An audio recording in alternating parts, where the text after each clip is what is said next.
Hi விவாஸ் வணக்கம். இப்போ நம்ம எதை பற்றி பார்க்க வந்திருக்கோம்னு பார்த்தீங்கன்னா கோரோசனை பாருங்கள். கோரோசனை இதுவுமே தெய்வத்துக்கு பயன்படுத்துகிற ஒரு பொருள் தான். பார்த்தீங்கன்னா அபிஷேகத்துக்குனாலும் சாமிக்கு நெத்தியில் வைக்கனாலும் பயன்படுத்துகிற ஒரு பொருள் தான்.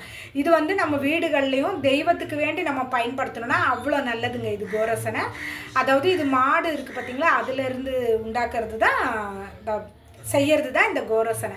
பார்த்திங்கன்னா நம்ம சாமி பூஜை படங்கள்லாம் வீட்டில் இருக்குது பார்த்தீங்களா, அரகஜா, புணுகு, இது ஜவ்வாது, இது எல்லாமே நீங்கள் மிக்ஸ் பண்ணி கொஞ்சம் கொஞ்சம் சாமி படத்தில் வச்சுட்டு குங்குமம் மஞ்சள் வச்சிங்கன்னு வைங்க, அவ்வளோ நறுமணமாக இருக்கும். நம்ம வீட்டுக்குள்ளே ஏறி வரவங்களுக்கு என்னடா இவங்க வீடு இவ்வளோ ஒரு மனமாக இருக்க, என்ன வச்சுருக்கீங்கன்னு கேட்பாங்க. ஆனால் சொல்லி கொடுக்காதீங்க யாருக்குமே ரகசியத்தை.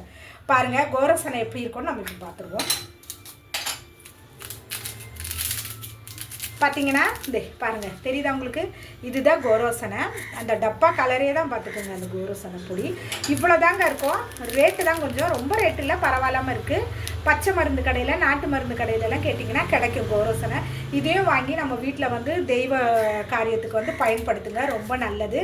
இதெல்லாம் ரொம்ப சின்ன சின்ன அமௌண்ட்டு தான். நம்ம அங்கே போய் இங்கே போயெல்லாம் போக வேண்டாம். குட்டி குட்டி அமௌண்ட் இருக்கிறதெல்லாம் வாங்கி நம்ம வீட்டில் வச்சு சாமி கும்பிட்டிங்கன்னா ரொம்ப நல்லது. வாங்க எல்லோரும் ட்ரை பண்ணி பாருங்கள்.